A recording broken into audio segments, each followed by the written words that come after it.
Hello, everybody. Welcome to another Dhamma meeting where we will discuss the Buddhist practices of charity, morality, and meditation. Everyone who's interested is welcome to join. And we shall start with our first participant, which is Marco from the Netherlands. Hi, Marco. Hi, Ajahn. Thank you for your time. How are you doing? It's been an interesting week after last week. Last week I did the confession during this session. Had a lot of discussions with my wife about past behavior, realizing there's still a lot of work to be done. I'm looking for guidance. I'm looking for help. I'm looking to gain confidence back. I've realized a lot of things. I've looked back in the past about what I've done. So some of the things that I've done was chat with other women while I was married, but I've also looked at pornography while I was married with my wife, and I had that habit of actually doing that when she was away, and it became a little bit of a habit that I'm very ashamed of, that I need to fix. And it happened when I was working from home during the COVID period, mostly. And then when I got in a group app with my soccer team, there was this period that they sent a lot of bad things, and one I clicked on while even my wife was at home. So I didn't do anything, but I looked at it and I felt bad. And I know that's a problem. I still see the female body as something that I lust for, which is a problem. And I've worked on that. And last week you've given me the homework to look at the 32 parts of the body, which I started doing. And I do notice that I'm improving, but I'm not there. I need a lot of help on that. I feel ashamed. I'm afraid that I ruined my marriage by the behavior that I've had in the past, which was grown mostly because I was afraid to come clean, afraid to tell the truth. At the same time, I know that those fears have made it very difficult for me to be honest, because I was afraid of what was going to happen. And I've learned the hard way that being true is the only way to go forward. So that's what I've started doing. And I'm seeing some improvements at work by being honest to people, by being direct to people about what I like, what I don't like. And I'm noticing that this is the only way to go, but I need guidance. I'm looking at you for guidance. I'm following the Buddha's path. I want to be the right person for my wife, but mostly for myself. I want to reach I want to reach the next step and not be stuck in the senses. I know that this is my biggest issue, and I need to regain for my wife, for my son. And this is the proper way I hope to come clean. I also came clean to my boss, to colleagues, because I want to have this on the table. I want them to know my problems so that maybe they can help me, or at least steer me in the right direction. And I think this is the only way to go forward. Yeah. Okay. Well, one of the things that will keep us on the right track is to have this Dhamma called Hiri or Tappa, which means a sense of moral shame and a sense of fear of the consequence of immoral act. So if we can keep this in mind, it can push us in the right direction every time we want to do something immoral. Just think of the shame that we will have to put upon ourselves when we are discovered what we did. So this can scare us from trying to do the wrong thing. And also the consequence of the immoral acts. You might not go to jail, but you might be despised by some people. To be honest, I think jail would actually be less bad than the way I feel now, to be honest. So yes, I agree. Yeah, and then you also have to work on the antidote, which is the asupa images, which you should watch it regularly, make it as like a routine that you have to do every day. This is what my wife and I've been doing now every day, watching Asupa. I've been also starting to pray to the Buddha, and every day promise the 5 precepts and adding a 6th precept to prevent me from being distracted by items that can actually be also reaching to lust and breaking the 3rd precept. And I'm noticing that taking those precepts helps remind to keep them, and that's something that I've always stayed clear of. And I'm very ashamed that in the past I've always felt like I was being a Buddhist, but at the same time the whole anatta became this excuse almost. I did feel it as a self and kind of like, well, it's this moment, it's gone, it's not there anymore. But I'm feeling more a sense of karma. I'm realizing now that it's coming back to me, and I need to get it clean. That's why also I'm doing this from work now, and I'm gonna every week sit in the session because I need this moral support basically to not go in the wrong direction anymore. Yes, and you have to be patient for the result to appear. It takes time you have to do it every day, and slowly things will start to turn around. So just don't give up your effort. I won't. Okay. And be Thank you, patient Ajahn. for the result. The result might take time for your mind to be able to readjust your new attitude toward life. Yeah. But it will become easier as the day passes. Things will get better. Just think of it that way. I just hope my wife has the doesn't feel too much hurt, that she has the energy also to bear with me on this, and to see that I'm taking the steps for myself, not for her alone, but really for myself to get better. I think she wants you to succeed. Everybody wants you to succeed. So just don't be too critical of yourself either. Just know your mistakes, know your weakness, and try to work at it, improve it. We all make mistakes, and if you admit your mistake, then that's the path to redemption. And the admitting has been the issue, to be honest. That's the making the mistakes bit was not that happened, but admitting it is most difficult, and that's what I really need to work on. And that's things that I've been realizing now also with the meditation, to look back at my youth.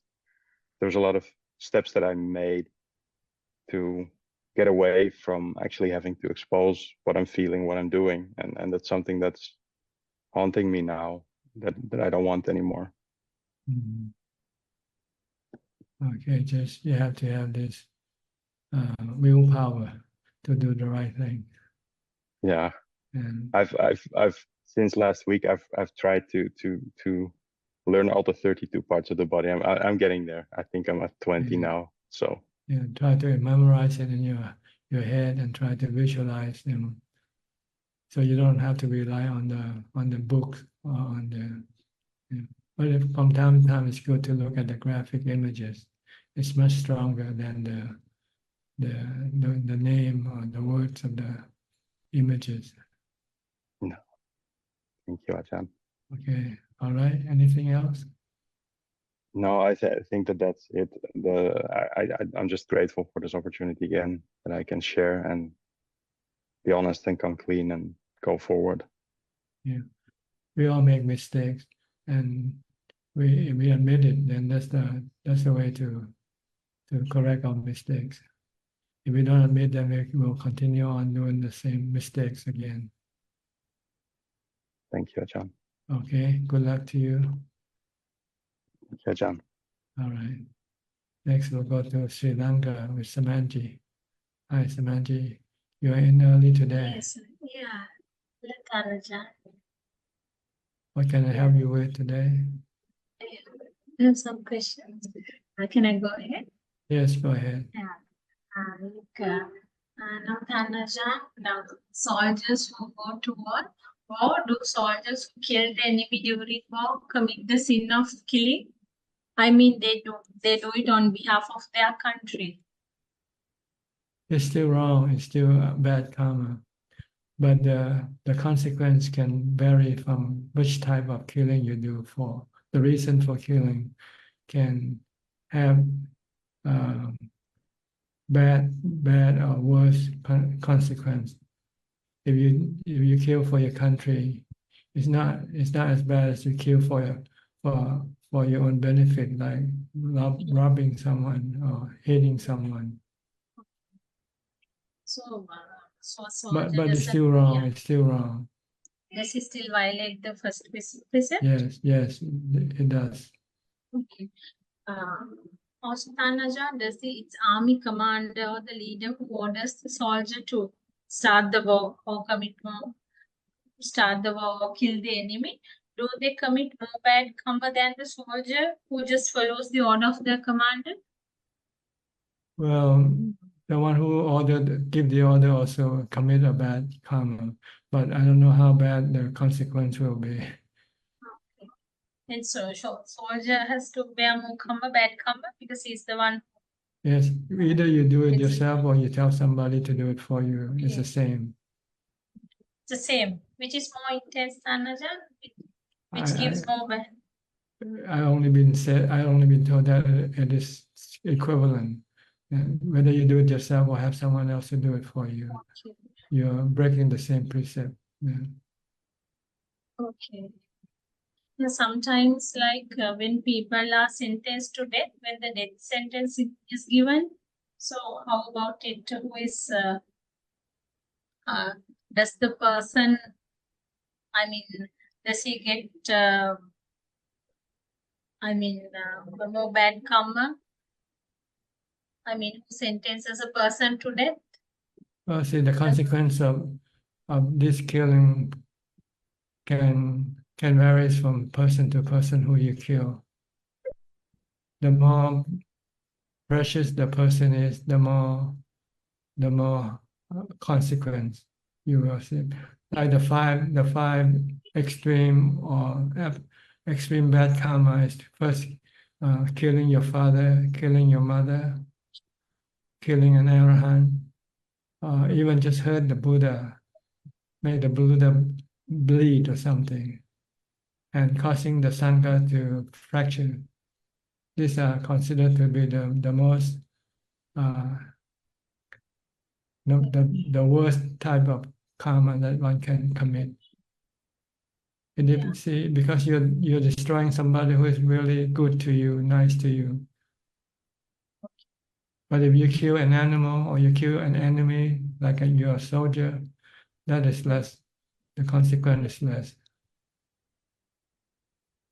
Okay, yeah. Now, my next question is, Anajan, as per the teachings of the Buddha, should we confess our past bad deeds to someone we trust, or should we self-correct without telling others? Well, there's no requirement for you to do that. If you can admit to your own mistake, and then you can correct this mistake.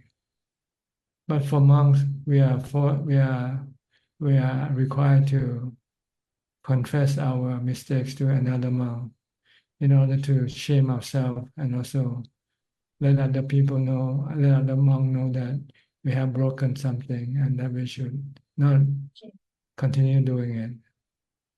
Okay. So for lay people, self-confession is fine. For people like, yeah, for layman, it's not required that you have to confess. But if you find confessing will help you, then you can do it. There's no rule regarding this point. Okay, Dhanachan, thank you. And my next question is about Vipassana meditation. Actually, I have read a lot about Vipassana meditation, but still I have no clear view of how to do it in a proper manner, leading to Nirvana. Dhanachan, I have read that the Vipassana meditation helps us to see things clearly and understand the true nature of reality through observing our thoughts, feelings, and sensations without judgment. Also, it helps us become more aware and mindful in our everyday life. Am I correct? Could you explain me briefly how to practice Vipassana meditation? I do it, but sometimes I do not Well, how. vipassana is the development of wisdom or knowledge that will then be able for us to eliminate the 10 fetters. See, we have the 10 fetters that bind our mind to samsara, starting from Sakaya Ditti, for instance, the view of the five khanda, like the body as being ourself. Yeah. So we have to study the nature of the body to see that there's no self in the body. The body is just made up of the 4 elements Okay. and composed of the 32 parts. If you pair this 32 parts, separate this 32 parts, you won't find yourself in any of these parts. So you have to sometimes rip the body up, part by part, get the hair out and put in one place, put the skin, the teeth, the nail, and so forth.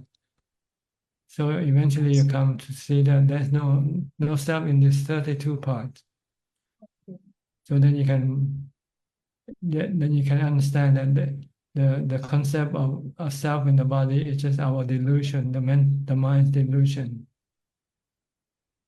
So you want to teach the mind to accept this truth and let go of this attachment to the body. You cannot control this body. The body is like the weather. It gets old, gets sick, and die. No one can prevent this process from happening. And if you have any desire not to have the body to get old, get sick, or die, you're creating dukkha, suffering for yourself, for the mind. If you don't want to have any dukkha or suffering, then you just have to accept the reality or the truth of this body, then you will have to get old, get sick, and die. Because it's the process, the natural process of breaking up of the 4 elements from the body. So this is vipassana, study, knowledge, like studying scientific, yes, the body. Then you also want to understand the nature of feeling. Feelings. Feelings also come and go, changing like the body. And you cannot always control your feelings. Sometimes you have good feelings, sometimes you have bad feelings, sometimes you have neutral feelings. But your mind only wants good feelings. See? So the mind is creating dukkha because not understanding the nature of feelings, that they change. They don't remain good feeling all the time. Sometimes they become bad feeling, sometimes they become neutral feeling. When they're not good feeling, then the mind feels suffering, feel stressful because the mind wants only good feeling. So you want to teach the mind to accept the other types of feeling as well. Good feeling, bad feeling, neutral feeling, because they are also natural process like the body.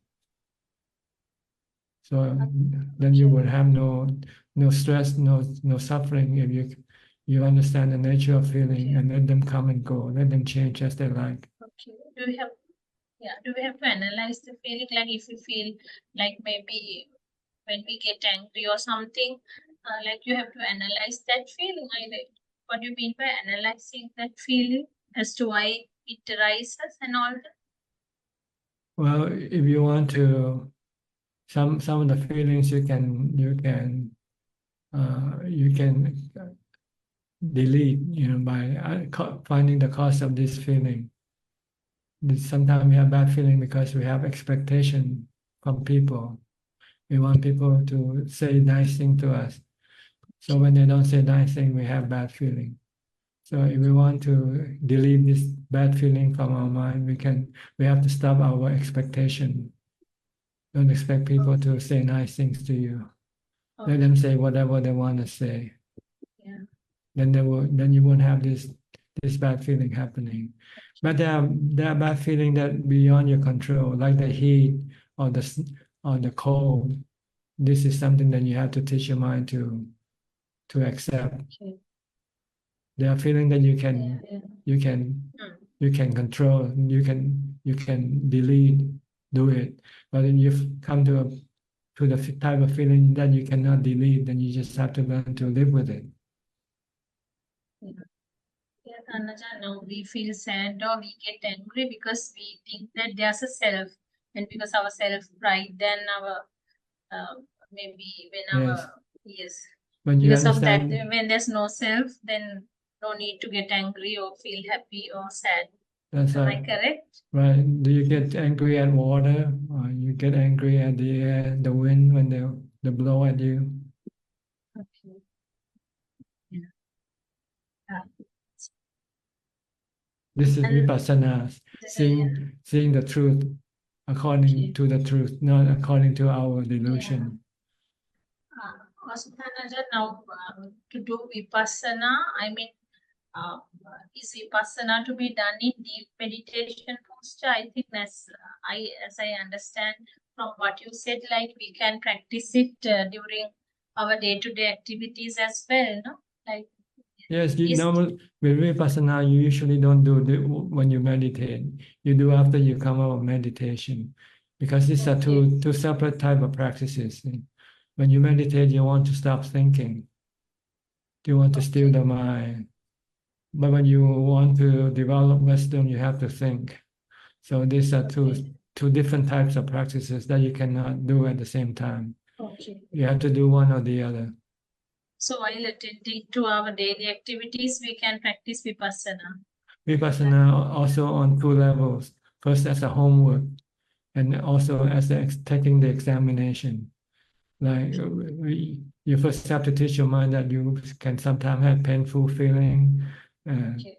And then the next step is to go and see the dentist and have your tooth pulled out Okay. and see how your mind react to this painful feeling.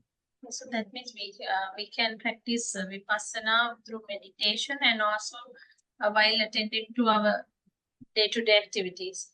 Am I Yeah, correct? eventually you have to To meditate. to face it in real time. When we think about it, like right now, we're talking about it. This is just the studying the theory or doing the homework, study to Okay. understand the nature of feeling. But then we have to face the real thing when in our daily life. It can happen anytime. Suddenly you might get stomach ache, for instance. How do you react? If you react with stress, then you fail the test. If you act normally, then there's nothing abnormal. This is part of life. Then you pass the test. Annajan, every day I travel a lot, maybe to work. I spend more than 1 hour or 1.5 hours on the road. Can I make use of this time to do vipassana meditation? Maybe to Well, if you drive, you have to be mindful of your driving. You shouldn't do any vipassana when you drive. no. I just take the bus actually. Okay. I go by intercity bus. Yes, then you can do what kind of contemplation, whatever you like. You can study the 32 parts of the body if you like. You can study the anicca nature of the body, aging, sickness, and death, and look at the people around you on the bus. There are different stages of body, right? Some young, some old, some sick, and some dying. And Annajan, but this doesn't lead to nirvana, right? Just practicing vipassana through merely observing day-to-day activities. I think we have to go. Do we have to go to deep meditation at some point? Maybe after practicing vipassana, maybe Now, related to our day-to-day activities. deep meditation, you just go into jhana. See, you need jhana to make the mind neutral, to make the mind calm and not reacting. Once you have non-reacting mind, then you can teach the mind to face anything, face the painful feeling without reacting to it, or facing death, for instance, and without having any reaction toward death. Treat it just like a normal thing. If you don't have equanimity, you will not be able to remain calm and non-reactive when you come to face the thing that you dislike. Okay. So this is, you need deep meditation to make your mind strong, to have Okay. strong equanimity. Then you study the nature of things that you possess, that you think it belongs to you, that is actually not belonging to you. That one day you're gonna have to lose it, like your body. So when the time you have to lose the body, then you will be ready to let go if you have a strong equanimity. Okay. Do I have time to ask 2 more questions? Go ahead. Go I, ahead. Ajahn, now they say that anyway that we need we have to do deep meditation to achieve nirvana or to become an arhat. So what I thought was, firstly we have to do mindfulness meditation, anapanasati and all. After that we have to do vipassana meditation. So does it mean that what I have understood is wrong? That's my my Well, understanding wrong? mindfulness meditation is deep meditation. It will get you deep into the jhana with mindfulness meditation, like mindfulness of breathing. Then you get to the fourth jhana or deeper, and then with that, in that state, your mind will be very strong with equanimity. It can remain calm regardless of what it might have to come to face with, like death or painful feeling. And Dhanajan, fourth jhana is a temporary thing, like when we get out of fourth jhana, again, it's a temporary experience, right? Since when we are in fourth jhana, we get certain level of mental calmness, but once the meditation period is over, are we back to maybe to normal sort of feelings? That's right. When you're in jhana, you're in nibbana. It's a temporary nibbana. You get peace and release from suffering, but it's temporary.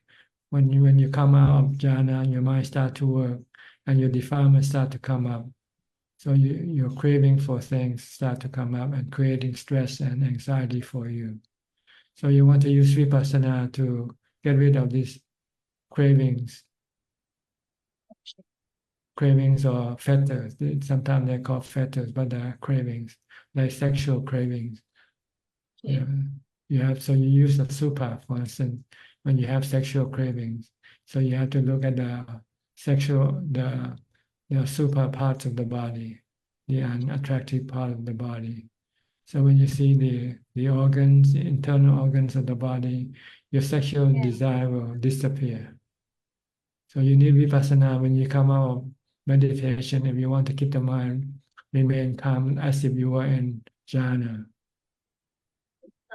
Asupa is the best form of meditation to become an arhat, I think, so Well, that we can see the it's one asupa nature of. It's one of the tools, but not all. There are many other tools that you have to use, like aging, sickness, and death. This is another tool. The 4 element is another tool that you have to see and understand the nature of the body. Because aging process, it takes a long time. So you sometimes you can look at your mother. You can look at your grandmother, and you'll be like them. So you have to. But we don't grow old all of a sudden. Maybe at least 10-15 years. But you have to imagine that what happened when you are like them. Yeah. Okay, then. Yeah. Okay, Tanaja. Okay, thank you so much. You have to go look at the dead body and say, "This is what's gonna be happen to me. I will be this dead body one day." Yeah, that's true. What I said was like it doesn't happen overnight. No more than that. Asupa is more touching. I think asupa, like when you. It's for different purpose. Yeah, when you examine body parts separately, then you feel that like there's nothing in this body. There's nothing. No self. You want to see no self in the body, so then you can let go of your attachment to, let go of your delusion, thinking this body is yourself. Yeah, even a beauty queen or a old woman or anyone, they all have same body parts. When you look at, when you try to look at the body in that way, then you begin to understand that there's nothing in this body. Like something They're just 4 elements. When the elements. body dies, the 4 elements start to separate. First goes the wind element, right? The air. The air don't go in the body, and the air in the body will start to come out through the various place, like openings, yeah. And then comes the heat element, the fire element disappear, the body becomes cold. Normally our body has a certain temperature, right? 98.6 or something. But when the body with the dead body is cooler than 98, because the fire element also leaves the body. Then comes the water element, all the fluid will separate from the body, and eventually all you have left is just a the earth element. Also, Ajahn, my final last question. Can we help? What can we do to help our pets or animals to help them get a better rebirth? Maybe can we make them listen to Dhamma? I know that they can't understand the content, but still can we make them listen to sermons? So will it be of any use if we make them listen to a Dhamma sermon or something? Or No, not let, by feeding them, you are helping them, prevent them from committing bad karma. See, if there's nobody to feed them, then they have to go look for food, and they might have to go steal or kill to get food. So they will commit more bad karma. That means they will have to remain as animal longer. But if you help them by feeding them so they don't have to commit any bad karma, then the old karma, the bad karma that they have done will slowly disappear from their mind. This will help them to return to be born as a human being sooner. Okay. You're already helping them, but you cannot teach them because they don't understand your language. Even the sound, that won't be of any use, no? When we chant Pirit and all. No, you can teach them by example.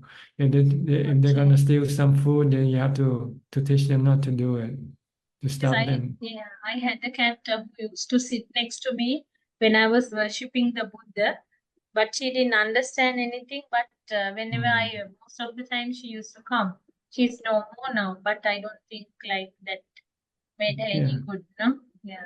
Animals intellectual is like a baby. They don't understand much what you say, but they can understand your action, your movement, but they cannot understand the concept, what you try to teach them with your word. Okay. And also, Ajahn, can we bestow merit on them now? She's no more. Can we do some religious activity or give a Yes, you can make dana and then share the merit with them. Okay. Okay, thank you. That's all for today. Okay, you're welcome. Thank you so much. Okay. Wish you good health and happiness, Ajahn. Thank you so much for your words. You're welcome, and always happy to answer your question again. Thank you so much. Okay. Next, we'll go to Kok Seng from Singapore. Good evening, Ajahn. This evening, I'd like to ask Ajahn regarding my understanding. I used to think that if I were to ordain, I have to get rid of the sexual desire in myself. But later on, as I learn more from Ajahn, so I come to the understanding that I should not have this thinking to have completely no sexual desire before I ordain.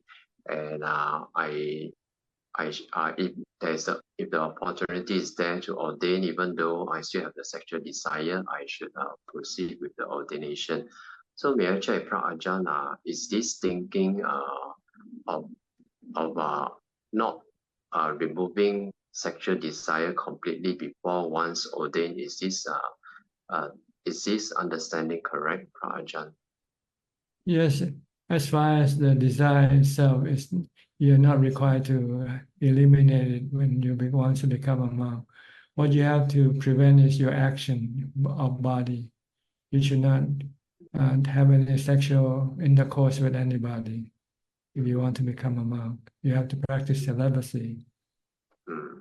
But the mind is harder to tame than the body. And so at least you can tame the body, not to commit this act. But you need stronger meditation, deeper meditation, in order to be able to suppress the sexual desire. Okay. But you are taught as a monk to constantly contemplate the 32 parts of the body as an antidote, as a prevention for you from committing any sexual intercourse. Okay. Ajahn, may I also check with you? What is the compelling reason that Lord Buddha gives for modifying the third precepts of Kami Sumichachara from sexual misconduct, and then when it comes to the eighth precept, completely no sexual activity?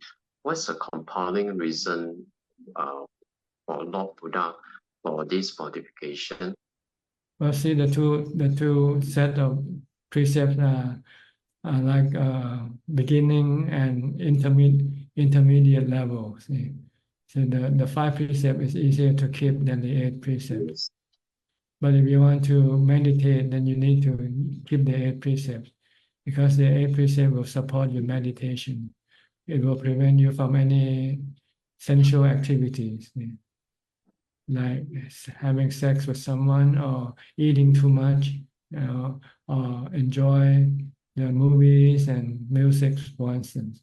These are activities that you will not be able to do as an 8 preceptor, so that you will have the time to go to meditate instead. But if you are still a 5 preceptor, then you are allowed to do this activity. It's not as intense yet.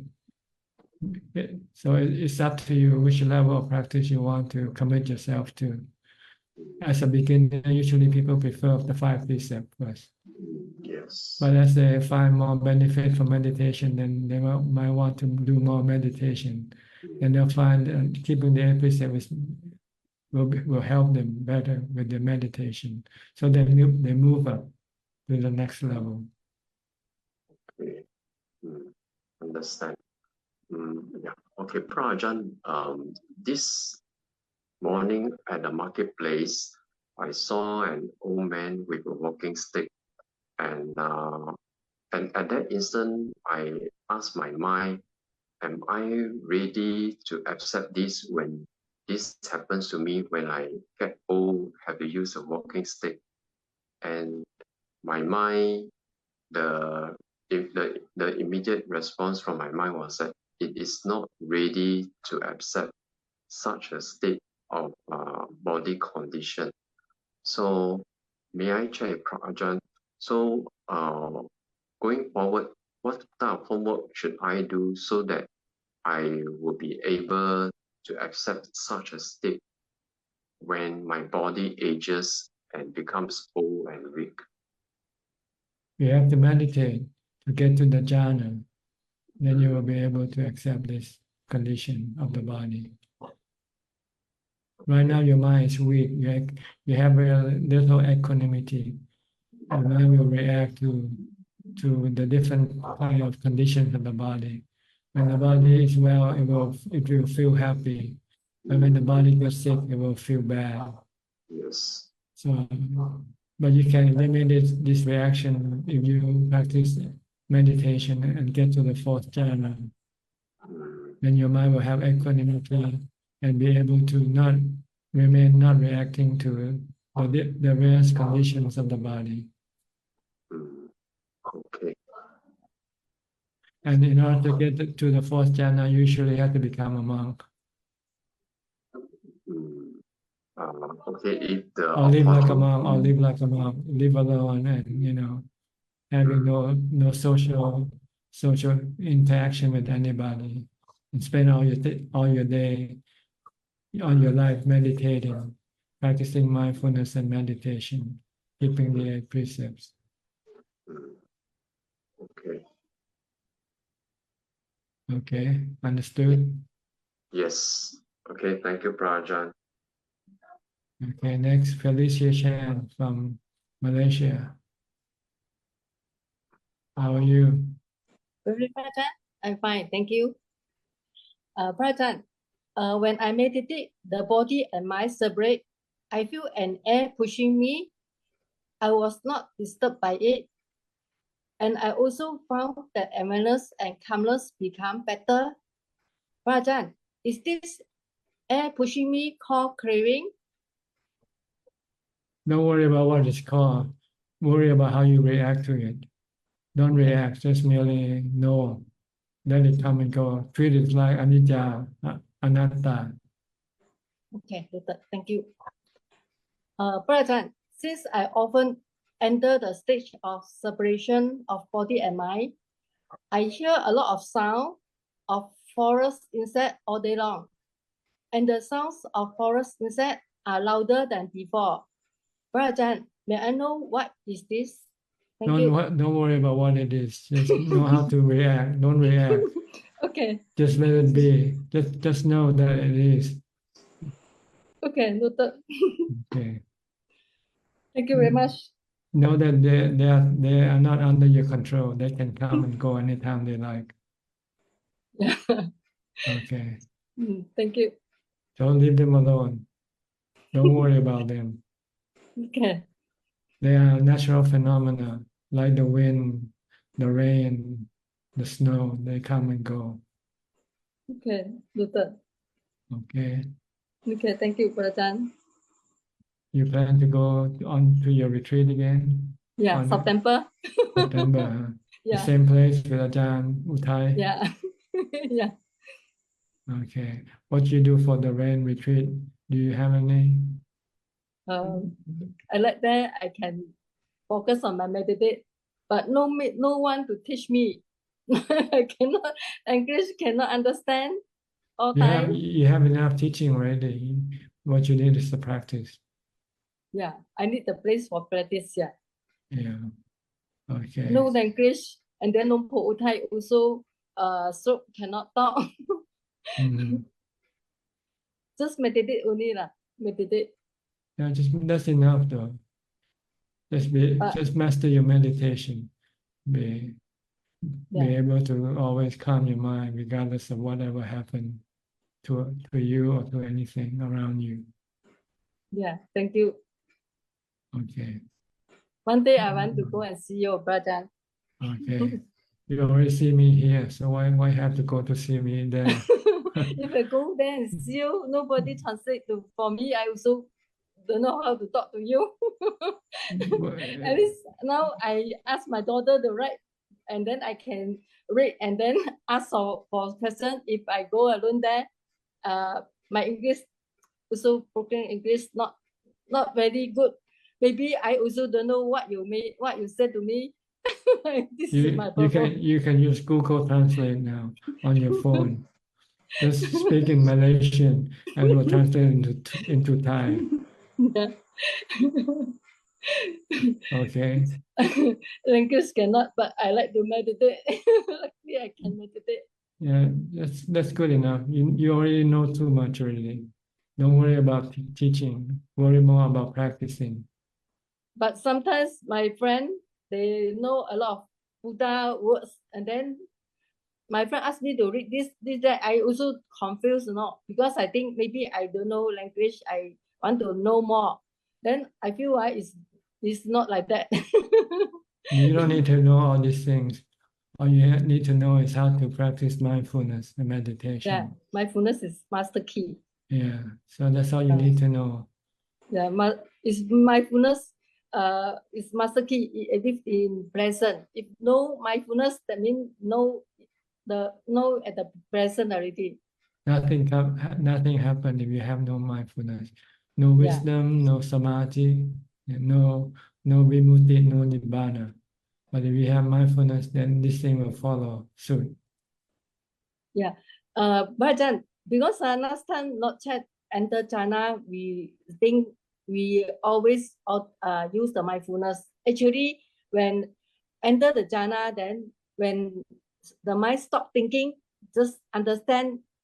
We say the mindfulness, not the like outside people say the mindfulness. No, that one is thinking. That one is thinking. Because like we are normally people say, okay, I'm mindful. Actually, that one not mindful.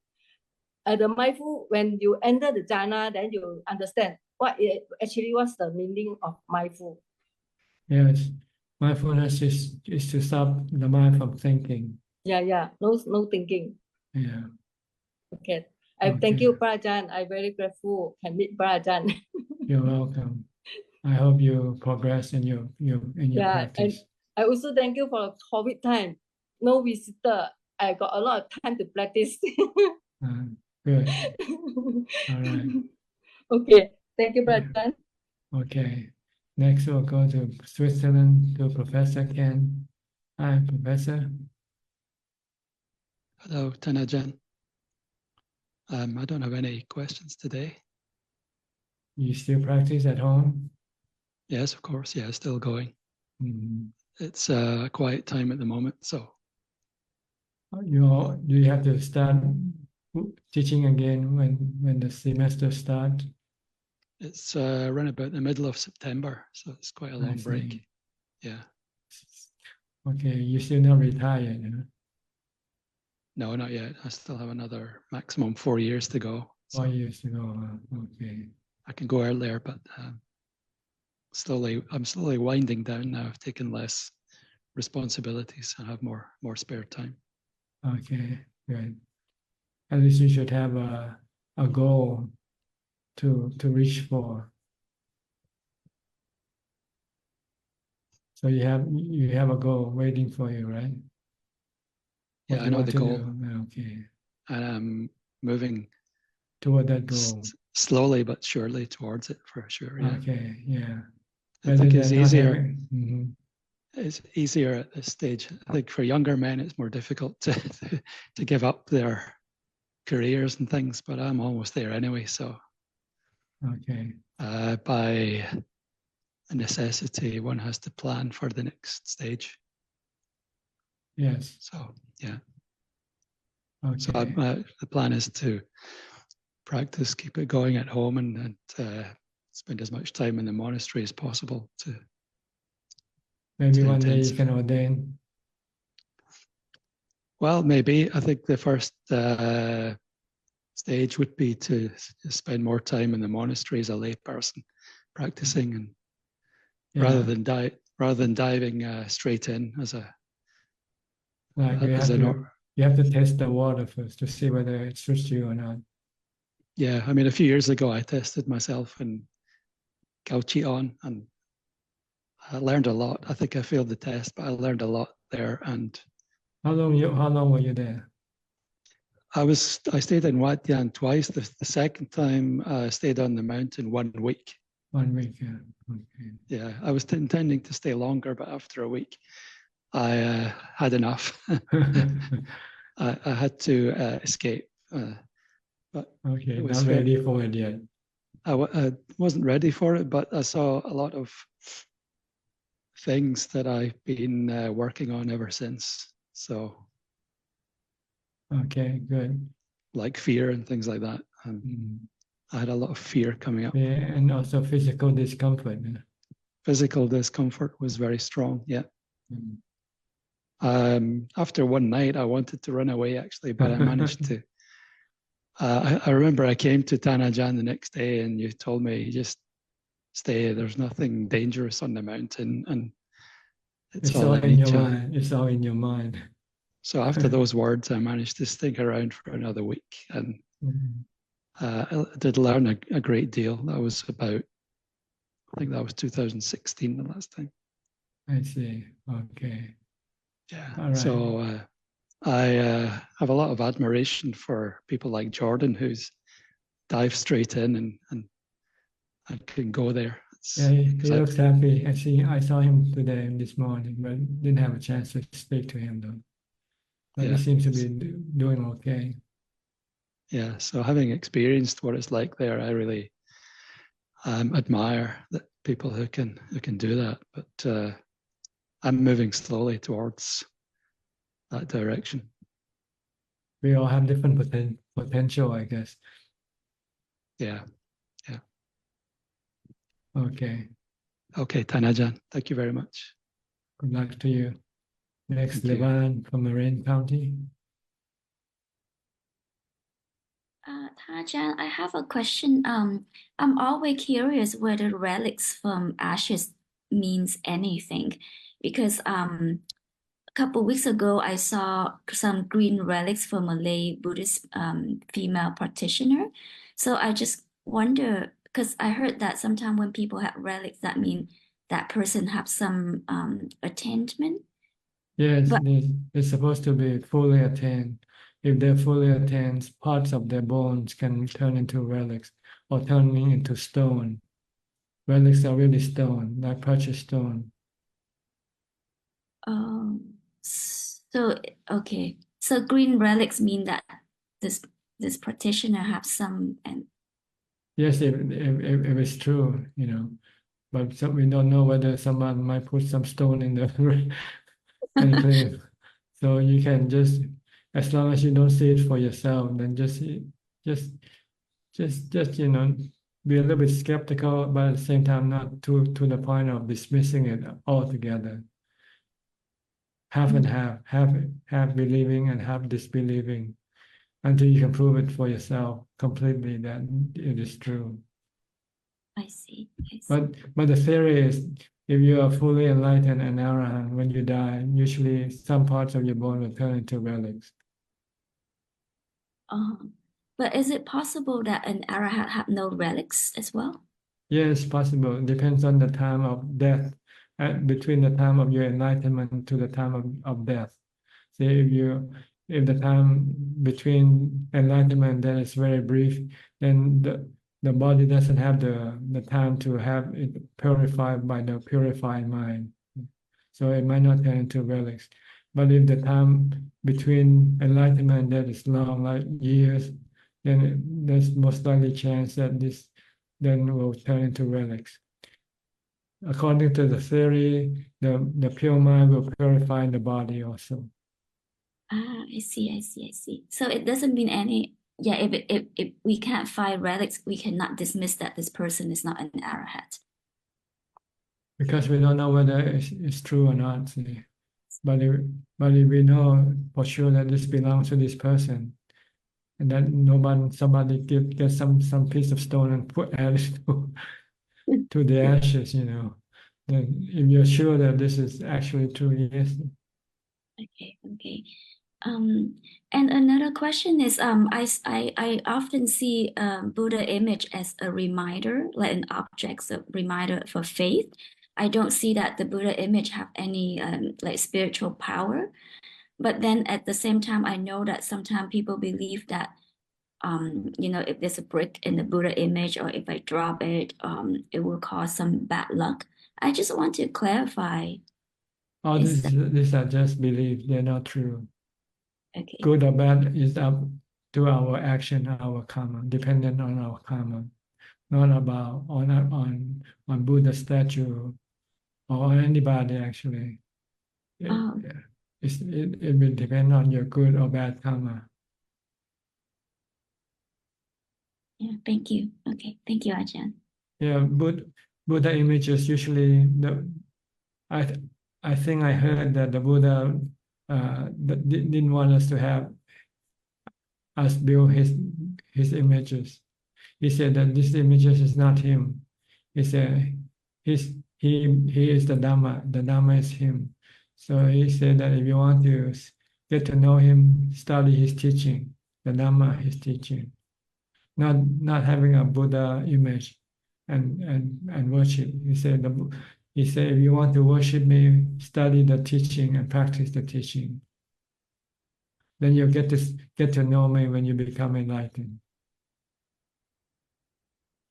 So the Buddha never encouraged Buddhists to build any Buddha images, but somehow people like to build this thing because it's easier than practicing his teachings.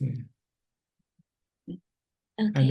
and then we start to come around these images that they can help you get rich or protect you from bandits or something like that.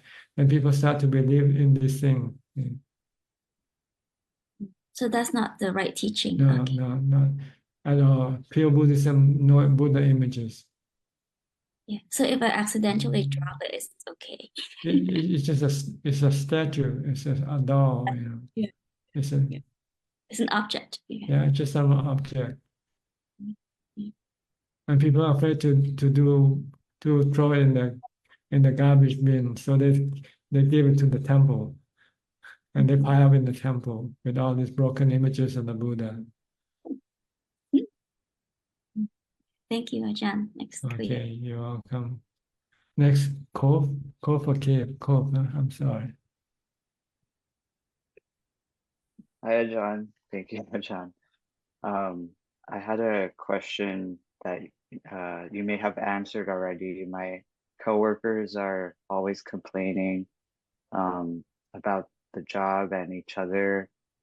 And I think I should just see them as I should have less expectations of them instead of wishing that they wouldn't complain.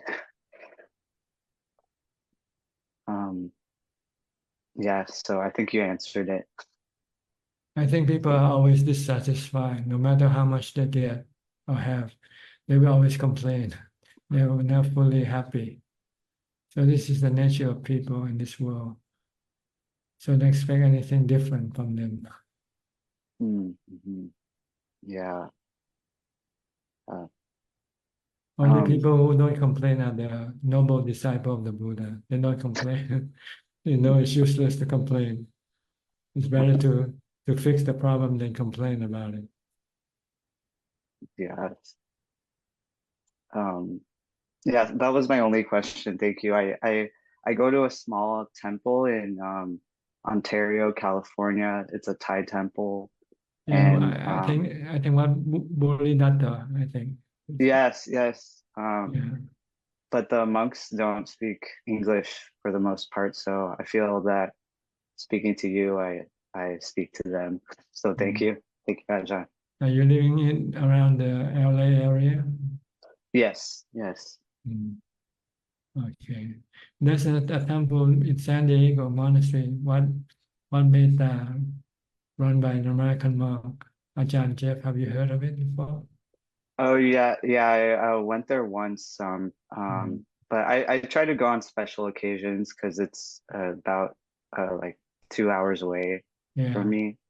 So I try to go, but I go to the one in Ontario more regularly. Like, yeah.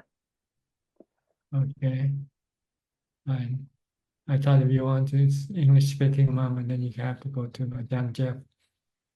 Okay. Yeah. Yes. I'll keep trying to go there. It's a very nice place. Yeah, it's in the avocado ranch or something. Yeah. It's so green there and very. It's a big monastery. Okay. Thank you, Ajahn. You're welcome. Greg Yenso from Penang.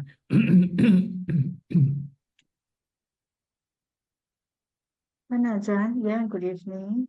Ajahn, just for my information, when the Vasa will end for Theravada tradition?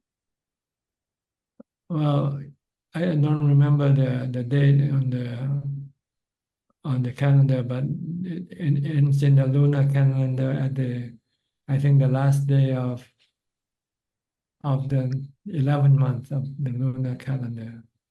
I see. Okay. Yeah, thank you. You can approximate it's three months. It's almost half a month now into Vasa, so you have 2.5 more months left. Okay. Yeah, thanks. Okay. Next, Steph from Oregon. Hi. Hello. How are you? Good. I was just watching an interview you did with the two monks. Yes, last Thursday. Yeah, I love when they interview you. I just noticed it seems that people want, not just people, monks also want to have like jhana information, like it's a secret recipe. It seems like everyone wants jhana, but it's hard. Is that true? Can you repeat the question again? It seems that everyone wants jhana information, like it's like a recipe, like you have a secret recipe. So is that a true assessment that Yes, in order it's to like very hard? how to cook jhana is to have mindfulness. That's the Yes, main ingredient, mindfulness. Mindfulness of breathing, of the breath. Yeah. If you can So- concentrate, watch your breath continuously without thinking about other things, you will be able to enter into jhana quite easily and quickly. Right. But it That's all. seems, It's simple, yeah, but it's difficult to do. I guess that's where it lies. It's just, it's simple, but it's difficult to do it. Because the nature of the mind wants to run all around the place, doesn't want to stay in one place. It wants to keep thinking about the past, the future, about this and about that. Yeah. And they mentioned that how Westerners we're just a very thinking society. So it's kind of like a little bit like we have to like unlearn That's the nature. right. Yeah. Yeah. You've been taught to think, to question everything. Yes, yeah. Like we're the masters. Yeah. Okay. That's all. I just want. Okay. Now you have to reverse the process. Yes, I'm in the process, but it's a long. You have to become the servant and just listen. Yeah. Don't ask, don't question.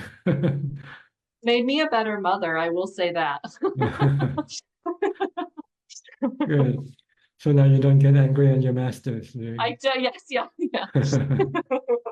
Yeah. Okay, good luck to you. Much, thank you.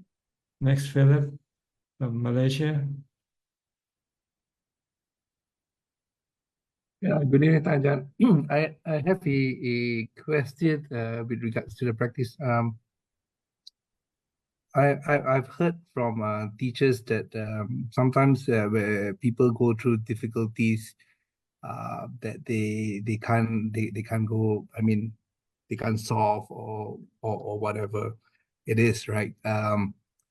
They ask for like forgiveness from the Buddha, Dhamma, Sangha, and also to the teachers, or go in front of the Buddha statue to ask that for whatever they have done for body, speech, and mind, whether in the past or they have offended any beings or anything like that. Is this merely a practice, or is it something psychological to take out maybe guilt from one's mind in order to ease the practice or something like that? Because if you have offended, if you have offended someone and you actually do not know, maybe in the past throughout samsara and things like that, and if you don't actually see the person in front of you and I say, I did you wrong, how could that affect, or it's just maybe something you just tell yourself that, okay, I've seek for forgiveness, maybe ease my my conscience a bit, sometimes when during group meditation practice, in temples, they do have this, I won't say a chant, but maybe a saying, like when there's a closing ceremony for whatever offense I've done to the teacher, whether known or unknown, to all beings, body, speech, or mind, I seek for forgiveness. Is that a rites and ritual practice, or is it something that prescribed in Buddhism? This has become a ritual. People just do it just for the sake of feeling better if they say something like this. But the fact of confession is to admit to your mistakes and try to correct it. That's the point of confession. That's all it is. If you did something that your teacher told you not to do, then you say, okay, you have to admit, and then try to not to do the same mistake again. That's the whole point of asking for forgiveness. Not forgiveness, but to confess and to accept your guilt, to accept your mistake and try not to repeat the same mistake again. Yes. That's all. But sometimes they get carried away and get all sort of to people you don't know, people in the past life and so forth. This is just too far away. I understand. Yeah, I mean, I was just also wondering that. I mean, it would be more effective that if I've done something wrong and like I say I've done something to Like Tanajan. if you eat when you keep the 8 precept and you eat in the evening, then you have to go confess and say, I did something wrong. I shouldn't do it again. Yes. Yeah. This might ease your guilty conscience and also force you to make sure that you don't repeat the same mistakes again. That's all. That's the purpose.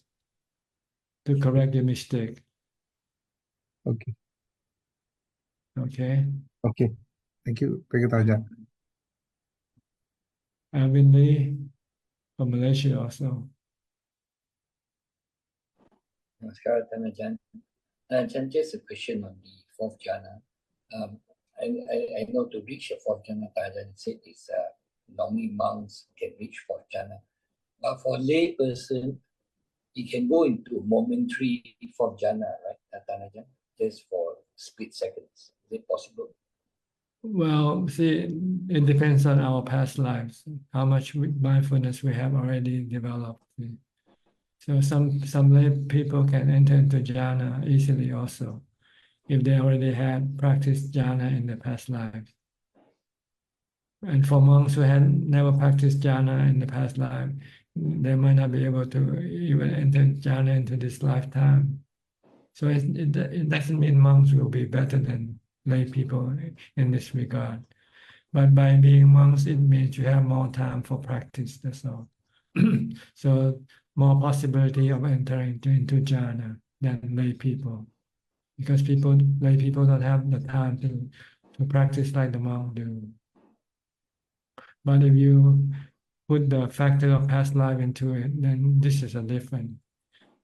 If you're in the past life, you have already practiced jhana, and in this life, you will find it easy for you to enter into jhana when you start to practice, whether you're a monk or not. So the Kanika Samadhi is... It just means that your mindfulness is strong enough only to enter into kanika, to briefly enter into jhana. And then the defilement, which are your craving, and then push the mind back out again, back toward the central objects. So you have to practice more mindfulness. So eventually you'll be able to stay longer and longer as your mindfulness grow and grow. Okay, because sometimes it's the unknown when you go into it and then the fear arises. Fear will arise and then you just get out of it sometimes. Well, there's nothing to fear. Before you practice, you have to tell yourself there's nothing to fear in meditation. Meditation is a place of refuge, a safe place for the mind. Nothing, no other place in the world is better than meditation, the place in meditation. So you have to establish this understanding. Some people get this crazy understanding that when you meditate, you run into bad spirit, and they'll cause you harm and so forth. These are just rumors, no truth in it. Even if you run into any spirit, they cannot hurt your mind. Your mind is indestructible. The only thing that can hurt your mind is the fear itself. Yes. Yeah. So there's nothing to fear but fear itself. I think the only fear that I've mentioned is probably the Hiri and Otapa, right, Tanajan? Yeah, maybe your fear of your past bad karma, and you feel that the consequence of your bad karma might catch up with you when you meditate. Yeah. The results. Yeah. The results. But as long as you are mindful, nothing can hurt your mind. I guarantee you that. It's only when you become unmindful and then let your mind react, then things can cause the mind to become stressful or fearful. But if you have mindfulness, there will be no fear, no stress. So when you start to feel fearful, start reciting the mantra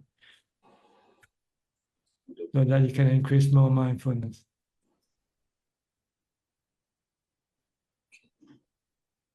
One more question, Tanajan. Tanajan, it's very difficult for me to observe the 8 precepts. So some days I will try to don't eat after noon. I just drink water until the next morning. Is there any benefit to it, or because I can't observe all the 8, so I just observe not eating after lunch on some days. Your voice is kind of soft. I could not hear completely. Can you speak closer and louder? Yeah, sure. I mean, Tanajan, I cannot observe 8 precepts. Usually I cannot observe 8 precepts. So there's some days that I don't eat after lunch. I only drink water until the next morning. I'm not sure whether they serve any purpose or any benefit to this, because I don't observe the whole 8 precepts. Well, see, not eating too much will help you when you meditate, so you don't get drowsy or sleepy. That's all. That's the purpose of not eating too much, so that it doesn't become a hindrance to your meditation practice.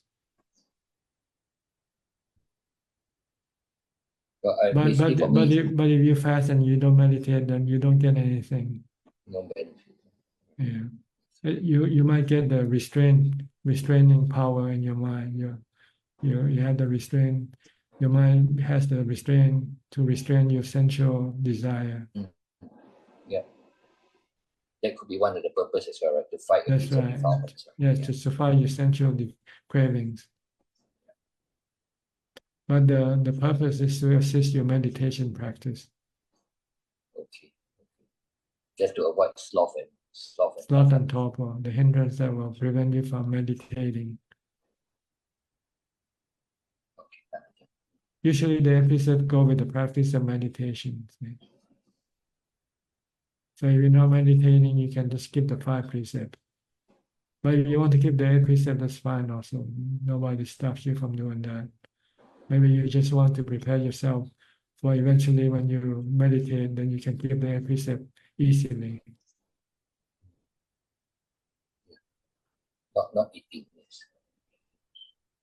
Okay. Okay, thanks, Tanajan. You're welcome. Eileen, you're next from Indonesia. Good evening, Tanajan. Yes, how are you? I'm very good, thank you. Do you have any question? Yes, I do. What conditions that cause us to die? Cause you to die? The Buddha said when you don't breathe. The Buddha said when you breathe in and you don't breathe out, you die. When you breathe out and you don't breathe in, you die.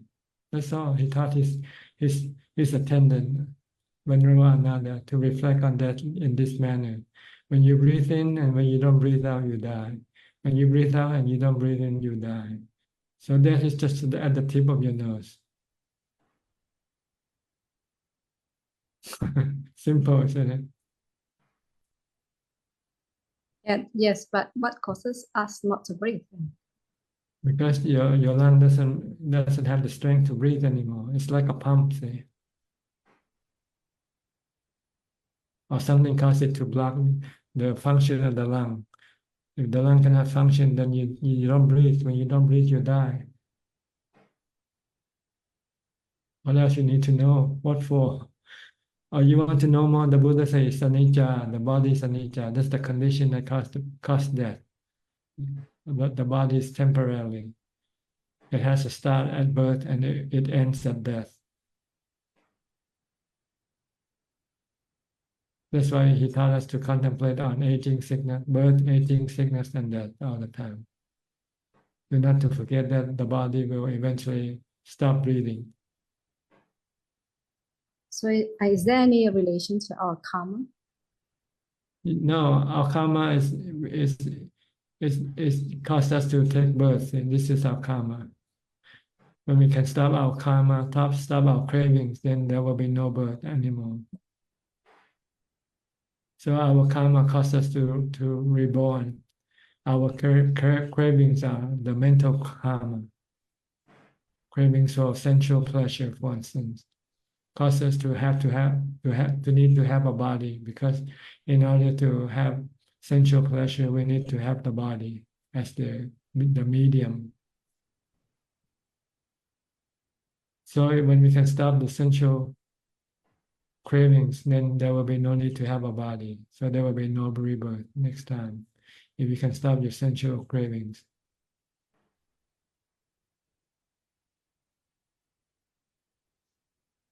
The cause of our birth or death is birth, and birth is caused by our cravings. So you want to stop death, you want to get to the deathless, you stop the craving, then you get to Nibbana, the deathless.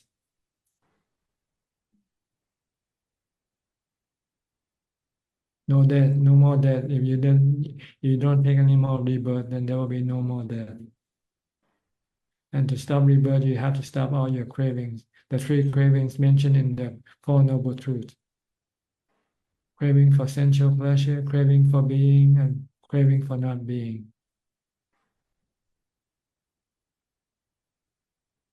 Just be natural.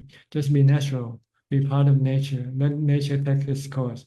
Don't try to manage or deal or control nature. Just live with nature. Be part of nature. No craving. Let things come and go. No desire for this or that. Just accepting things as they are. Then you can stop all your craving that way.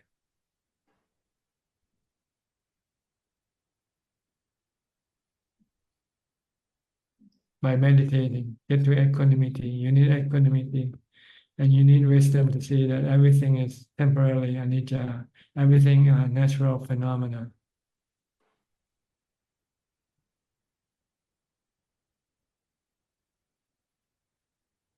So you cannot do anything to them. They come and go as they like the body, the feelings, and the thoughts in your mind. They come and go as they like. When you try to control them, you get suffering, you get stress, but you cannot control them.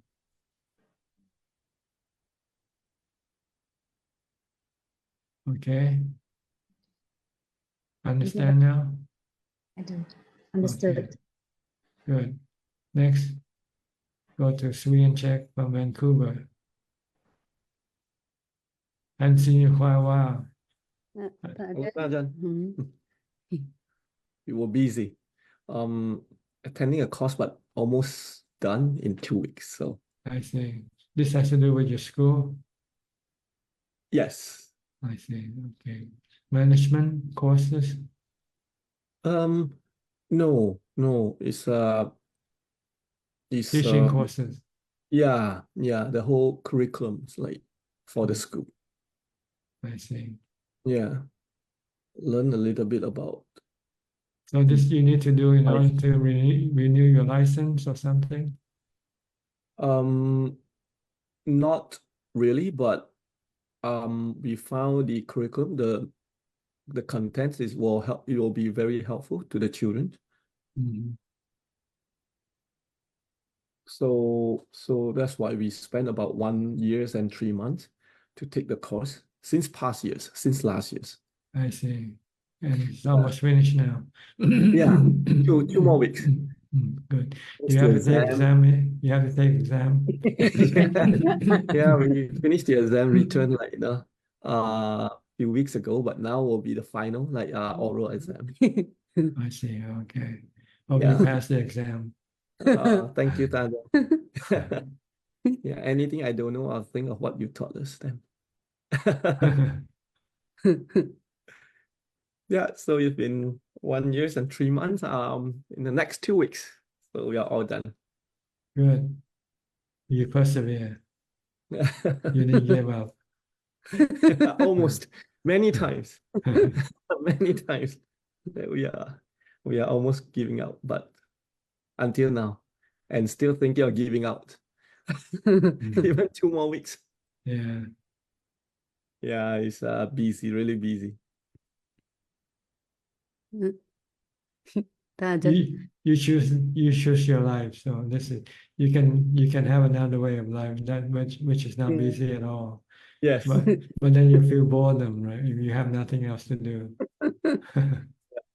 Then we go and find something else to do. But then it's Yeah. too busy, then we want to give up. Really, really stupid. Okay, anything? Any question? No question. Also just like Stephanie in important. I also really enjoy the talk by Clear Mountain Monastery. Yes. Yeah. And the 2 months. Yeah, it's really, it's a really, really great interview, Anja. Yeah, really beneficial. Okay. Yeah, it's helpful. And from there, I just have a thought that Buddha actually was really logical. Like when he asked us to, like, think of our bodies and contemplate about our own body and contemplate about other people's body, so that the Dhamma that he compounded makes sense, right? Let's say if I only live up to 70 years and this guy live forever, meaning that it doesn't make sense. Right? So I just realized that, oh yeah, it's that simple. Yeah, you have to be balanced. You have a balanced view between yourself and other people. That we are all the same. Our bodies are all the same. All subjected to the same law of Yes. anicca, dukkha, anatta. Yeah, that's what I pick up, like, but when I read the Satipatthana, like long time, like, also question why, why do we have to, contemplate others people's body as well? But then it just out of sudden, like, click to us that it's a very logical thing to think, because if not, then it doesn't make sense anymore, the Dhamma. Yes, if you only contemplate on your body, you might think you're the only person who will die, and the rest of people will live. Yeah. Oh, I was just thinking, like, I was the one who suffer, right? But other people, how come they are not? So, and that is the Dhamma. Yeah, it is helpful. Okay.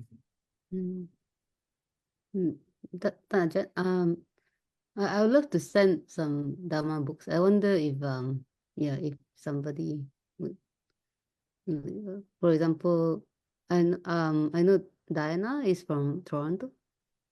If she's would like Dhamma books, she can private chat me. I don't know. I'm not Okay, sure if she's you here today. you can let people know. Yeah, so if Anybody in the no would like Dhamma books can either let me know or what Dhamma books you're talking about? your biography and Ajahn Mahabua's book that my friend Kunjup sent from Thailand. She sent many books from Thailand, and I help to send to people maybe in North America or anywhere is okay. I don't mind. Yes, but you have to let people know, not just general word. Dhamma books that can contain many different authors. Whose book are they? It's by Tan Ajahn Suchart and Longta Mahabua. Maybe you can send me a chat message. I don't know, is that okay or like? Yes, I think so. I think the admin will open up the chat for people to connect to you, send you the chat. Okay. and let you know if they want any books from you. Okay. Okay. Thank you, Ajahn. Okay, thank you for your work. The gift of Dhamma excels all gifts. Thank you, Ajahn. Okay. Thank you, Next, Ajahn. next, B. Ravin from Bangkok. Hi, good evening, Praja. Good to see you again. Yes, anything? Just a question on meditation and wisdom. Prajan, you mentioned the importance of having jhana before we do vipassana. So my question is, when would I know that my mind is ready for vipassana? When you're ready to contemplate on death, contemplate on asukha. If you cannot contemplate on death or asukha yet, it means your mind is not ready yet. Your defilement will prevent you from doing this contemplation. Or you might just do it for just as a ritual. This is not enough. The Buddha said death contemplation should be done all the time, from the time you get up to the time you go to sleep.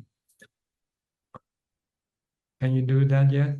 Remind yourself that you're gonna die every second, always in the back of your mind that I'm gonna die sooner or later. Not frequent enough. I usually do it after I finish meditation. I will contemplate on death. And then you forget after that. When you let your defilement tell you to go after things again. If you know you're gonna die anytime soon, will you want to go after anything? You want to give up everything, right? When you know you're gonna die. That's the purpose. The purpose of contemplating on death is so that you can give up everything. So that when you actually die, you don't suffer. You don't have any sadness when you have to leave everything behind you.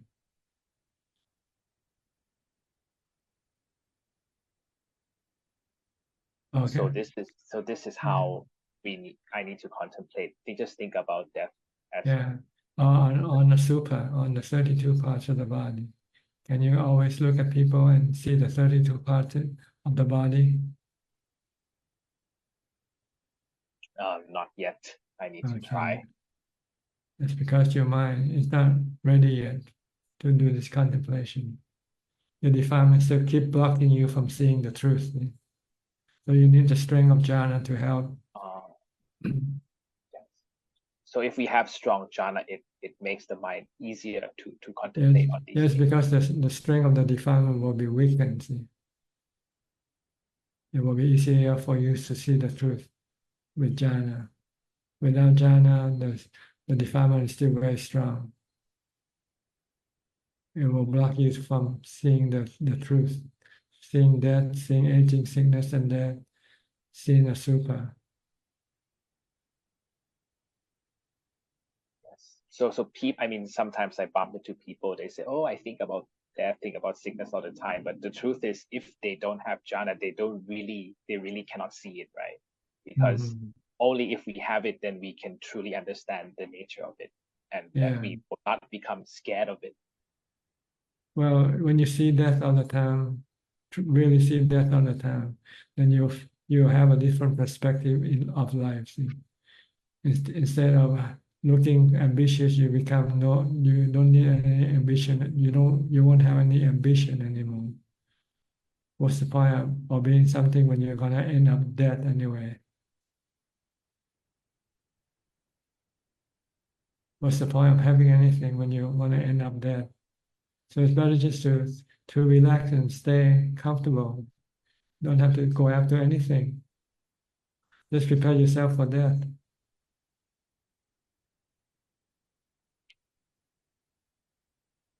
Changes our perspective of life. Yeah, from life to death. We keep thinking we're gonna live. But we forget we're gonna die, Yeah, it's a nice way to put it, Rajan. We will die one day, not let's continue living. And that day can be tomorrow. Not today even. Yes. it's mindfulness, isn't it, Praja, that we need to have mindfulness of death, mindfulness of the uncertainty of life. Yes, you have to be mindful of anicca all the time. And sometimes we forget, we want to think of permanent instead of impermanent.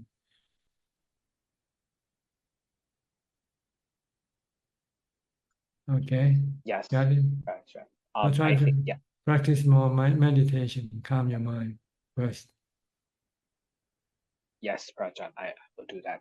And I look forward to seeing you next week. I'll be in Pattaya this weekend, so I will drop by and see you on one of Okay. your Dhamma talks in the afternoon. Okay. Thank you, Praja. Next, Ubeka, Alfredo from Sao Paulo. Hey, How are you? Cold? normal, No, not cold. 18 graus. 18 Celsius, okay. Yes, It's about 30 here, 30 Celsius here. yes. Today a little grip. A little what? Gripe, resfriado is so cold. Cold. Lighting. Aching. Still. Sneezing. Yes. Listing. Sneezing. Listing. It's difficult to say. Yes. Yesterday we goes to hospital on the car of my neighborhood, and the car have a conditioner air. It's much hard. Okay. And next month I do a exam again. I see. A big polyp in intestine. I think it's normal. You want it to be normal. Oh yes. But you don't know for sure.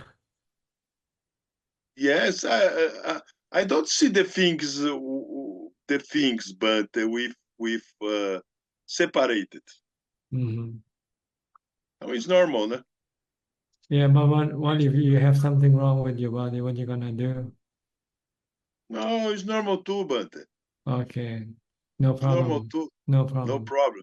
Fix it. If you can fix it, fix it. If you cannot fix it, then let it be. Yes. What else can you do, right? Yes.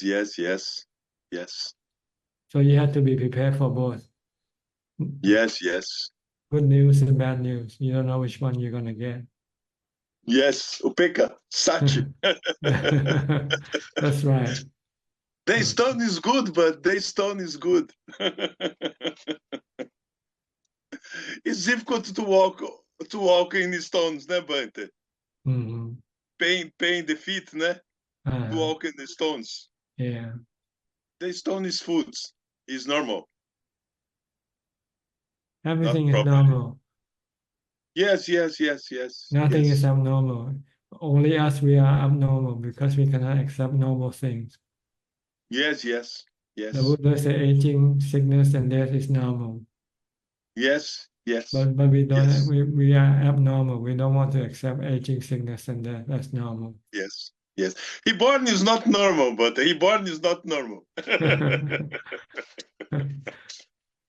Okay, then you have to stop rebirth. My dream. Okay. Stop cravings. Stop all your cravings. Yes. Okay. It's okay. I hope you have good news though. Okay.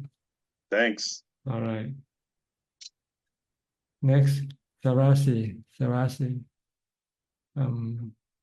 Geneva, right? You're in Geneva, Switzerland. Go ahead. Oh, Ajahn. Yes, Ajahn. Good evening, Ajahn. I'm from Geneva. I'm living in Geneva now. Did you see your sister early on? Yes. Okay. I saw her. How are you, Ajahn? Well, happy. Thank you. Okay. What can I Rajan, do for you? Yes, I have one question.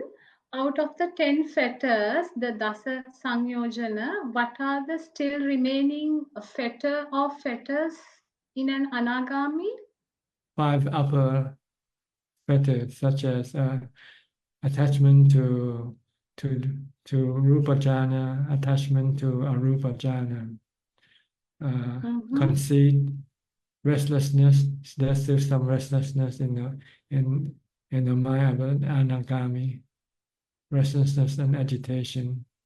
And the 5th one is avijja, ignorant of the Four Noble Truths, the more subtle Four Noble Truths. And these are the 5 upper jhana fetters for the anagami to relinquish, to let go, in order to become an arahant. See, the 10 jhana are divided into two halves, the upper and the lower one. The first 5 is the lower fetters, and the last 5 is the upper fetters, or the higher fetters. So an anagami still have to work on the 5 fetters, the higher fetters. The anagami is still attached to rupa jhana and arupa jhana, and it still has conceit. It still thinks there's a self in the mind.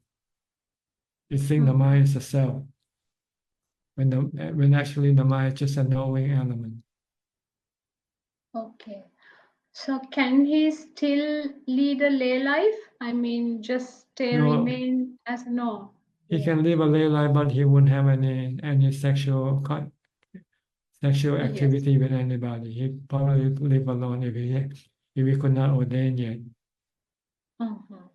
But he would have no sexual cravings for any sexual activity or sensual activity, like watching movies, drinking, eating, or anything like this. He finds happiness from peace of mind, from having no sensual cravings. Okay, so he will only have one more birth, no, Ajahn? He doesn't return as a human anymore. He won't return as a human. Yeah. But he will be born as a Brahma, and then he will become an arahant in that realm, from that existence. Yeah.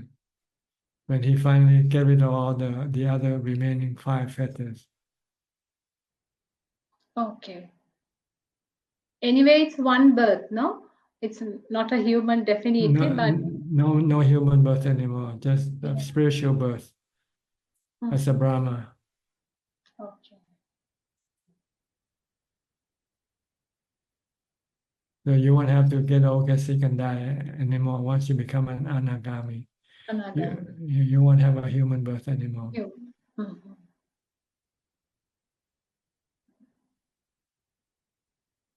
Okay.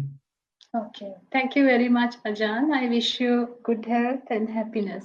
Okay. Thank you, Ajahn. I hope you advance in your practice. Okay.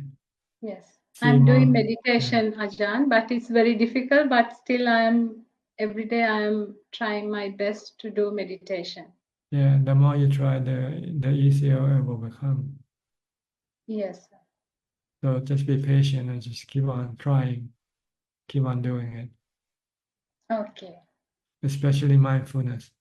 You need mindfulness first. Okay? Mindfulness all the time. From the time you get up, be mindful. Be mindful of a mantra, or be mindful of your body movement. Keep watching your body. Don't let your mind go away from the body. Usually when the body is doing something, the mind also thinking about something else. This is not being mindful. The mind has to be in conjunction with the body, be working together with the body. It's very difficult, Ajahn, but trying to practice and giving the best. our habit is to do many different things at the same time. Let the body do something else, and we think planning about something, some other thing at the same time. So we want to stop this running away of the mind from the body. Sometimes you can use the mantra to help you bring the mind back. Bhutto, bhutto, bhutto, bhutto. Yes, that helps. Okay, if you have mindfulness, then when you meditate, you'll find it easy to become calm and peaceful. All right, keep on doing it. Okay. Okay. Thank you, Prajan, for your Dhamma teaching. Thank You're you. welcome. Wish you all good health. You're welcome. Melinda from Singapore.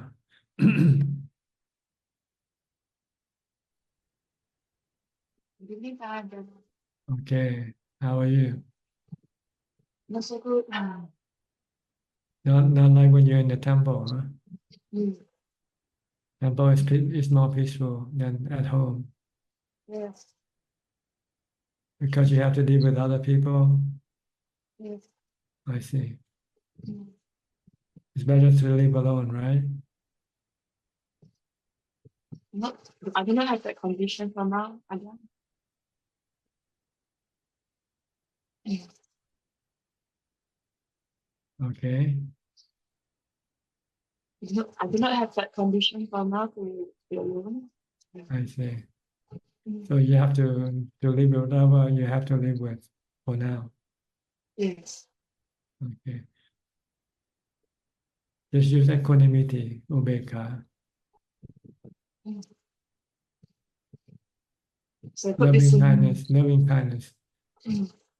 metta, and ubeka. Okay. Metta, mudita, metta, karuna, mudita, ubeka, the four Brahma Vihara. This is the Dhamma that you have to practice when you're around people, you're with people. Either show them kindness, or show them compassion, or show them joy of their success, of their happiness, or to just remain calm and not reacting. When you find that reacting can be harmful or unhelpful, then you remain calm and not reacting, equanimity.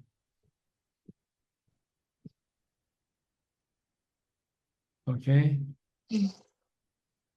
Then your mind will be peaceful and calm all day long. Okay, I'll go to Aparachita now from Dubai. Hi, how's your practice coming? I'm practicing. Some days good, but I'm trying to keep a bit more mindfulness, as you've said, and that because that's the only thing I realize. Yeah, the practice is still anicca, up and down. Yes, but I enjoy it. I like it. I like it. Okay. Any question tonight?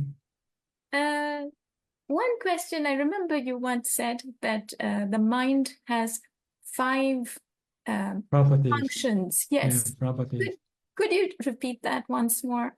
First, it has this knowing ability, to know things. We are talking right now and you know what I'm talking. This is the mind ability to know what I'm saying. And it can also have feeling. It can feel good, bad, or neutral.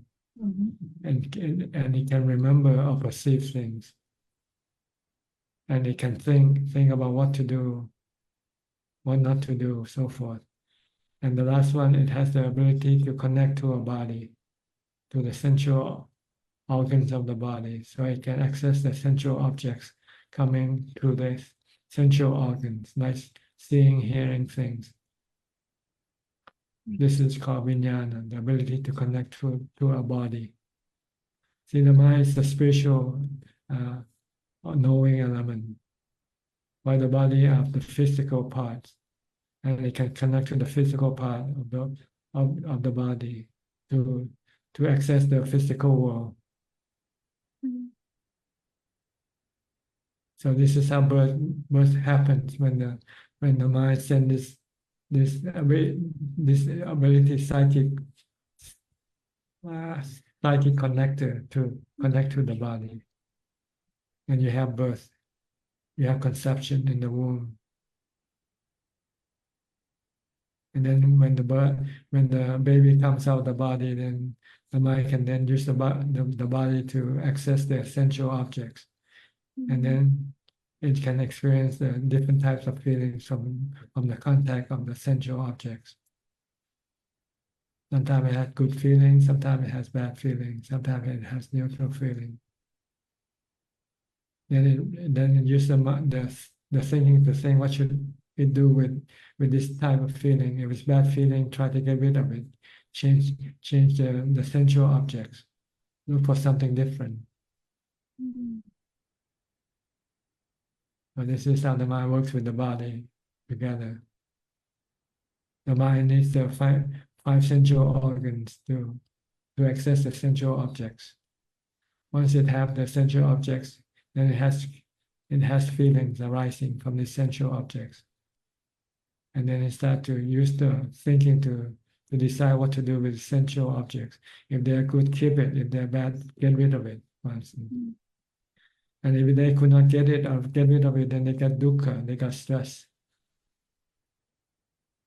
So we want to stop the stress by not telling the mind to go after things. Just leave things alone.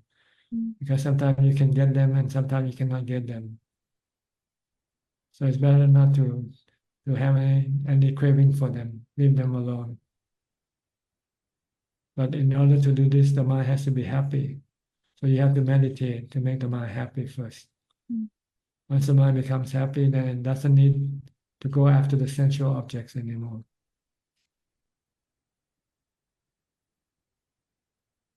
So it slowly starts to lose that drive or interest. That's right, this cravings for things, because you also see that you don't only get the good things, you can also get the bad things sometimes. Or the good thing can turn bad later on, because everything is changing all the time, anicca. So eventually, with wisdom, you say it's better not to have anything to do with anything that keep changing, anything that you cannot control. So it's better to live without anything. Just live with peace of mind. Live with contentment for meditation instead.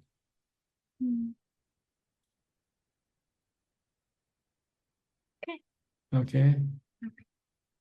All right, next, go to Toronto, to Dr. Indra. Where is Dr. Piao? Is he walking? Yeah, good morning from Toronto, Ajahn. He was here all this time, but like on Tuesdays we start at 10:30 seeing patients, but so there were some patients, he had to go. Yeah. Okay, no problem. You have any questions yourself? Yes, Ajahn. Samanji's sister from Geneva, she asked a question about anagami. I just want to ask you now, anagami is non-returner, so they don't come to human realms. So therefore, like they have relinquished, like the bhavatanha and kama tanha are not there, but still vibhava tanha is there. That's why they don't come to human realms, but they go to Brahman realms. Is that correct? Yes, they still have the remaining tanha or craving. Yes. Yes. Bhava tanha, vibhava tanha, they still have that. But they don't have the kama tanha, the sensual pleasure. So they don't need to have a body anymore. Yes, yes, that's true. But they still have attachment to rupa jhana, arupa jhana. These are bhava tanha, vibhava tanha. That's right. Thank you. I understood. Yeah. I'm trying to meditate as usual, but it has been difficult because been having a tough time with my mom. My mom's 93 now, and so she needs like me to do everything. Like she doesn't like carers doing anything for her. So it's been a pretty tough time, but I'm doing my loving kindness meditation, which is easier, like whenever I have time. So yeah. You also have to practice humility. You have to be humble toward your mother. Yes. Make yourself the servant, not the master to your mother. Yeah. Yes, Wait I am for her, more than a servant. wait for her to tell you what to do, not for you to tell her what to do. I'm also a servant. He's a big servant, big time servant. Nobody She wants really to be thinks- servant. 2 servants. Yes, she's blessed, I think. Yes. But sometimes it's very tough. Like she has a little bit of dementia too. So, but it's okay. Yeah, we manage. Yeah, just accept her for what she is. Don't try to change her. It's hard to change her. No way. She At has a this mind stage. of her own. Yeah. Always did. Mm. But she chants all the time. She chants and she Good, meditates. good. I don't know what she does as meditation. But she's happy. That means yeah. she's doing something right. Yeah. Yeah. As long as she's not complaining, then it's okay, I think. Yeah. When she's doing those things, she doesn't. But when she comes out, And but just it's start okay. complaining. Yeah. Okay. Then just let her complain. Just keep listening. That's all. Yes. Yeah. Thank you so much. Thank you so much, Ajahn. Okay, you're You welcome. have any- Do you have any comment or question? No, I have a comment, but let's save it for the next time, maybe. Okay, good. Okay. Yes. Okay. You we'll can go give to- that time to somebody else. Yes. Yeah, we're Everyone almost, Saranai. yeah, Ajahn. we're almost running out of time, but we can have some overtime also. Don't worry. Intan from Indonesia. Intan, how are you? I'm fine, Prajan. Good evening, Prajan. So, any question? Yes. Prajan, I want to ask, before I learn to Prajan, I very like delicious food. Sometimes just for eat, I go to another town. But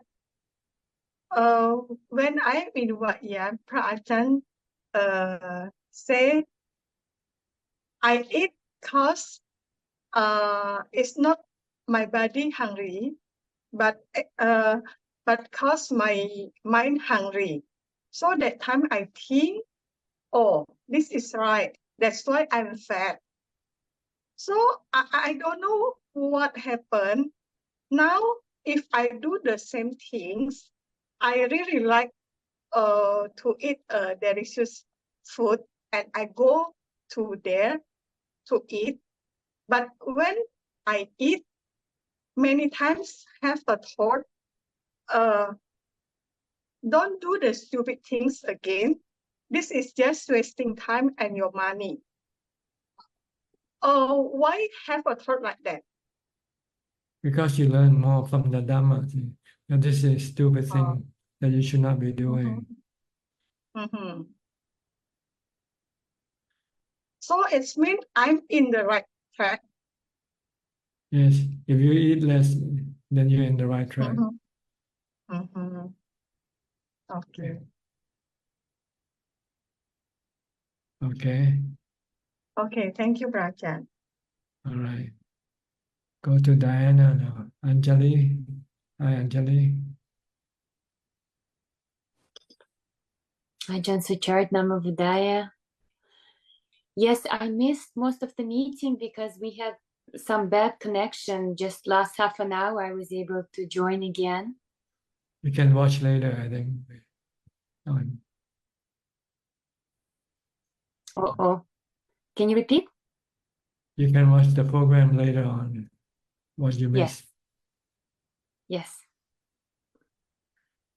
I just the last half an hour, I think I had a similar question about my mother, because some difficulty was there hearing her, and one of the answers you offer about just listening and letting just keep listening if my mom wants to complain.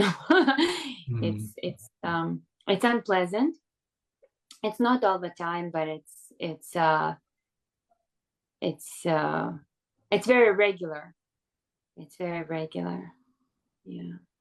Just like listening to the wind blowing, that's all. It's just wind blowing, coming out of her mouth. So that's a natural process. But then it becomes very stormy, like becomes very stormy and okay, let it be stormy. You cannot prevent it. You cannot stop it. Let it be. The problem is you're trying to stop it and trying to manage it. And when you cannot do it, then you become stressful. Yes, it's because my daughter is also involved, and I've been informed that it's not good for my daughter to be listening to all this drama. So I try to limit it. But you're right. I'm not controlling it, but it's just well,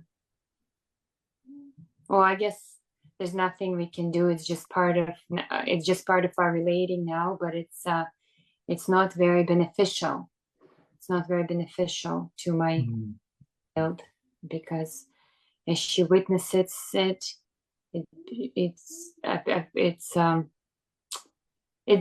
has been stressful for her, I've noticed. So I've pulled back a little bit, and now the week is beginning, so I will reach out again, and life is over. Yes.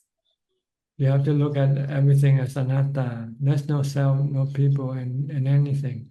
Everything is just like natural activity, like wind blowing, rain falling, people complaining. It's the same thing. Look at them like a natural process that you cannot control. Well, once I am away from the situation and contemplate and meditate, I am able to release some of these views of tension. In the moment, I'm not too successful. Yeah, you lose your mindfulness. You become reactive. You want to control things.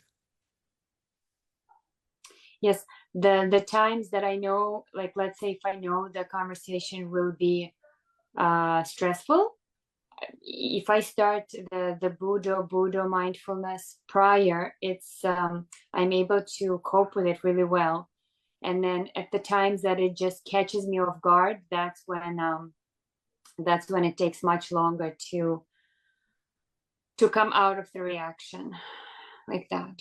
Yeah. Yeah, just try to repeat Buddha as much as possible when you start to feel stressful.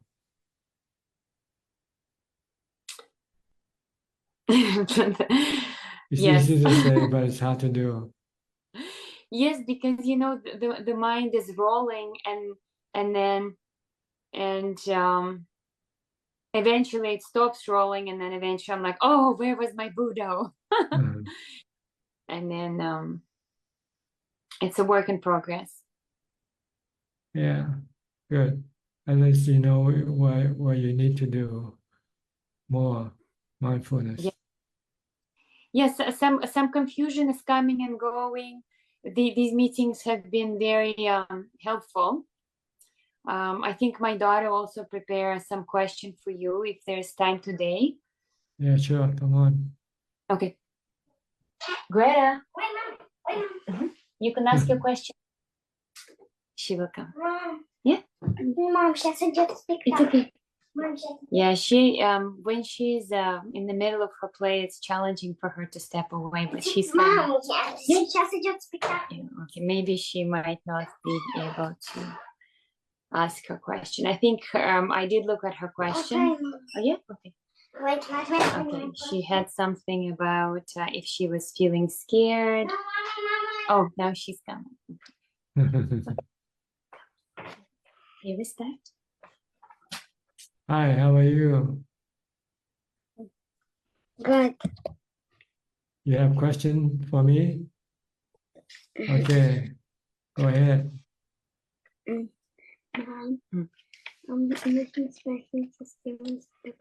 Yes, you may. Ajahn, are you I wanted to ask you, are you a Sotapanna? I'm just Ajahn. I'm just nobody. I'm just anatta. You know anatta? Nobody, no self. Okay. And the other question is, what do you do when you feel scared? You start by reciting Bhutto, Bhutto, Bhutto. Think of the Buddha.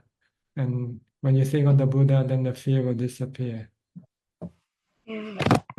Okay, try it. Try to say Bhutto, Bhutto, Bhutto, Bhutto in your mind. And then after a while, the fear will disappear. Don't stop until the fear disappears. If you're still scared, keep reciting Bhutto, Bhutto. Okay? Try it. Yeah. I guarantee you, your fear will disappear if you keep reciting Bhutto, Bhutto. Thank you. Okay. Thank you, Ajahn. Yes, she. I'm not sure what. I'm not sure, but she's been having some nighttime scares. Nighttime scares. Apparently, it's common for some children. So that was what her question was about. Yeah. You can teach her to do chanting before going to bed. Short chanting like Itipiso, Bhagava, Arahant, Samma, Sambuddho. Chanting about Yeah, the triple gems. We began to learn it last month, but we didn't finish it. So I will go back to that. I'll just recite the Bhutto, Dhammo, Sangho a few times before going to sleep. This can help her calm the mind. And we will try. Buddho, Dhammo, Sangho, Bhutto, Dhammo, Sangho. Tell her to repeat this until she falls asleep. Okay, I will introduce it today. Then she'll be protected by the Buddha, Dhamma, and Sangha. Okay, I hope she like it. Yeah. Okay. When I was young, I got scared sometimes, and I keep reciting the chanting, the Buddha, Dhamma, Sangha chant. And after a while, the mind becomes peaceful and fall asleep. It works for myself. It works for myself. It's just that I don't have control over her mind. So I just see that she's stuck somewhere, and it's tricky because I not all the time can help her. So I try. Yeah, try your best. Do whatever you can. Okay. Anything else? I know we are running short of time. You can have one more question. One more question. How many more if you like? We can extend the time as long as you keep it brief. I didn't write anything down this time. I will be here next week. It's better to write it down, I find. Sometimes I'm inspired by the things that I hear, and that's when I have question. In my practice, it's just been very not too stable for my practice. So, but I haven't pinpointed the issue exactly just yet. Like it was good when we go to the monastery to give dana. I find peace and inspiration there. So we missed a few weeks, and I found that I fell off the horse a little bit, and now we start again. It's just helpful to go and hear Dhamma, and also to see that my child is also, like the stupa is there, the Buddha relics are there. So it's helpful to detach. It's helpful to detach because when we just stay home, the daily issues are all around, and it's really hard to detach from them right then and there.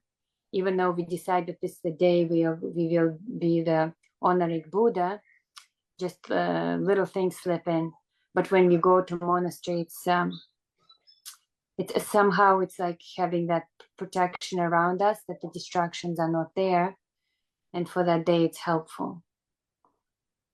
So. Yes, the Buddha teaches Buddhists to have a day off and go to the monastery or temples to be away from the worldly affairs. Yes, my daughter also enjoys watching these Jataka tales, the Jataka tales. She finds a lot of inspiration in them for some reason. the animated ones. They're good stories. They're the biography of the Buddha's previous lives. Yes, her favorite is the Angulimala.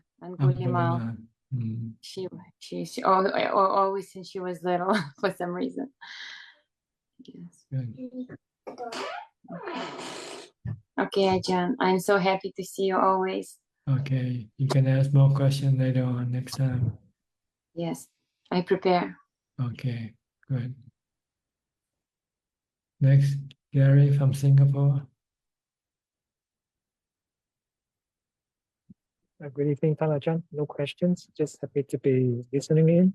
Okay. Yeah, How about thank Yi Kun, also from Singapore? Yi Kun? Hi, Ajahn. Good evening. I just have two short questions, I think. The first one is, so I think someone spoke about like going through a trauma, and I think it came to my mind my own journey. So like before I came into Buddhism, I had some a period of time of severe depression, and through meditation I got over that. Then I was thinking like, does it take a very traumatic event for some people to change their behaviors and like see the truth? Well, it varies from people to people, I guess. You cannot really pin it down on any particular type, Just things can happen to anybody, and things might change people sometimes. Things might not change people some other times. So I think it's more in individual cases. My second question is, so I think last week when I was here meeting you on Zoom, my mom asked me, why are you practicing Buddhism? Why are you meeting monks all the time? Are you gonna go mad from all these practices? So I'm curious, what should I say to her? Well, just tell her that monks are like doctors. They are mental doctors. And you have some mental issue, you need to have it fixed. So you have to go to monks for this. Yeah, totally agree. Thank you, Ajahn. Okay, you're welcome. Next, we'll go to Kunjuk now for more questions. กราบนมัสการพระอาจารย์ค่ะ We don't have any questions this evening. Okay, that's good then, because we also ran out of time. So thank you for your participation.